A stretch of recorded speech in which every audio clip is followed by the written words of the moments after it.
And tonight's starting lineups for the Celtics. The forwards are Larry Bird and Kevin Gamble. Robert Parrish is the center. And John Bagley and Reggie Lewis are the guards. And for the Bulls, the forwards, Horace Grant and Scottie Pippen. At center is Stacey King. And the guards are John Paxson and Michael Jordan. The head coach for the Celtics is Chris Ford. And for the world champion Bulls, the head coach is Phil Jackson. As we begin, the Bulls pass it around and find Grant posting up inside for the tough banker off the glass. Boston comes right back as Gamble finds sharpshooter Reggie Lewis, who nails the 18-footer. Chicago's Scottie Pippen uses the Horace Grant screen to bury this jumper from the left wing, tying the game up at 8.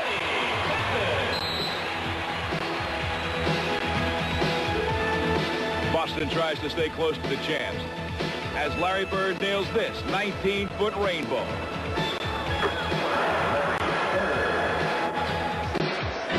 But Scottie Pippen would take matters into his own hands as he hits this tough runner off the glass and draws the foul on rookie Rick Fox.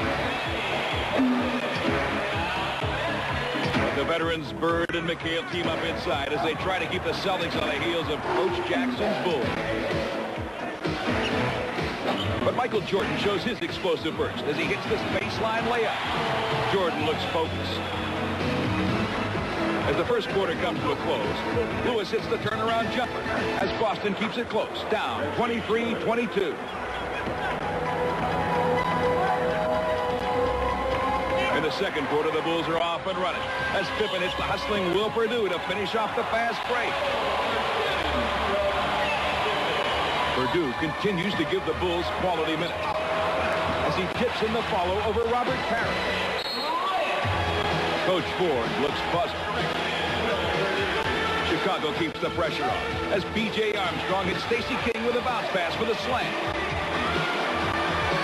The Celtics try and run at every opportunity they get as Bagley finds Gamble for the reverse. The score midway through the second is Chicago 41, Boston 35. B.J. and Scottie run the break to perfection as they take advantage of the aging front line of the Boston Celtics. Then Pippen anticipates this Bagley pass, steps in front, and then has clear sailing for the slam at the other end. Pippen was awesome tonight. And then Bird teaches Pippen a thing or two as he backs him in, and he hits the soft layup off the glass. But Chicago would quickly strike back as Horace Grant gathers in the Pippen miss, hits the follow, and draws the foul, sending Larry Bird and the Boston Celtics into the locker room down 55-46. Now let's look at some halftime stats. Surprisingly, Michael Jordan only had 8 points in the first half, as both teams were right around 45% from the floor. Even more surprising was B.J. Armstrong scoring 12 points off the bench, giving Chicago a 20-12 lead in that category. Now let's join Bob Costas and Steve Jones with 10 minutes to go in the third quarter as the Bulls lead 59-46. This is the 12th Christmas that Larry Bird, Kevin McHale, and Robert Parrish are spending as teammates. That's not only an unprecedented run for an NBA front line, it's a record for any trio at any position as teammates in the history of the NBA. No three players have been together on one team as long. Michael Cooper, Magic Johnson, and Kareem, a decade with the Lakers, and three Celtic combinations had great longevity together.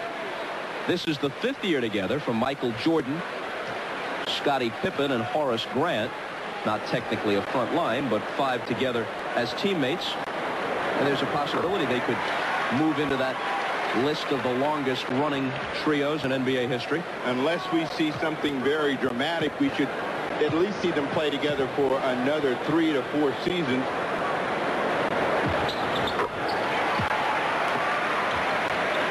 Two free throws for Horace Grant. Bulls trying to really put on the vice right now, and the Celtics got to find a cheap way to score. Gamble down. Nice move by Kevin Gamble, switching to the left hand and cutting the lead to 13. Jordan whips it inside to Stacey King. And the difference between the two teams defensively, Boston plays more position. They don't challenge you in terms of ball movement, player movement. They challenge you after the shot. King gets that one to go in. 9 for King.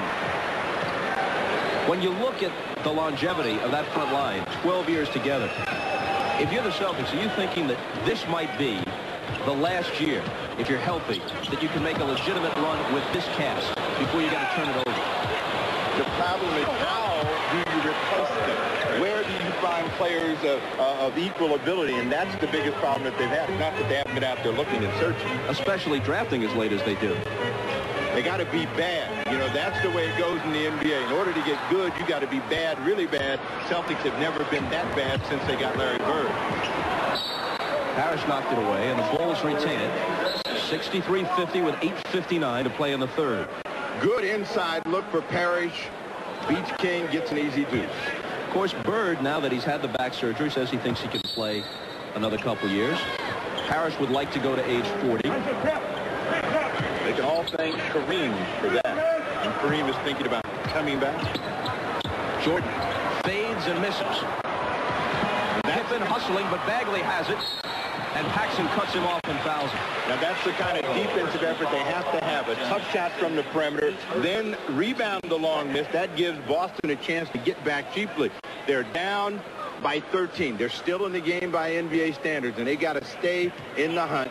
Bird has really been struggling. 1 field goal in 21-plus minutes. And they need to find a way to get him into the ball game. Parrish with a high archer.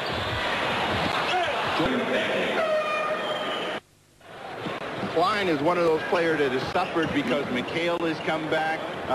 They're getting all of these fresh bodies around, and they've got to find playing time for them. Williams to Grant, fouled as he made his move. The Celtics are down 13 with Bird on the bench with 4 points. He's averaging 22. They have been working through Horace Grant at home and Saturday nights away. And for a team that has so many key players, especially the front line, up there in their mid to late 30s, it makes a big difference. The lead is 17. And that's the biggest of the night. Jordan almost stole it. The defensive pressure of the Bulls has really been apparent. Fox comes right in and nails one. But they've got to find a way to shut Chicago down. Chicago is freewheeling right now, doing what they want at both ends of the floor. And they've got to have more pressure at the point of attack, forcing some tentative play by Chicago.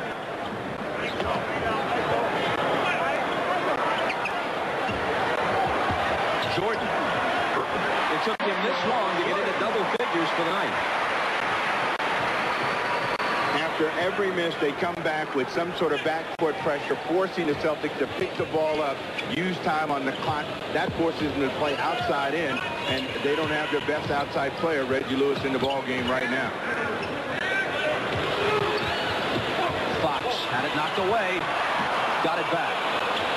Let's fly from 20 and beats the 24-second clock with the basket. Fox has that kind of range. He's a threat from three-point territory.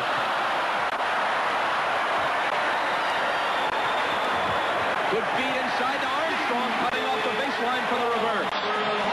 No defensive pressure, and the Celtics are going to sleep. No pressure on the passer, no one aware where the cutter is. An easy 2 for Armstrong again. They squeeze the tail down on the box. Tried to beat the double team, drew the foul. Chicago personally. When you're small, you got to take advantage of all miscues, and you see Armstrong beat his man easily and get rewarded with 2 points.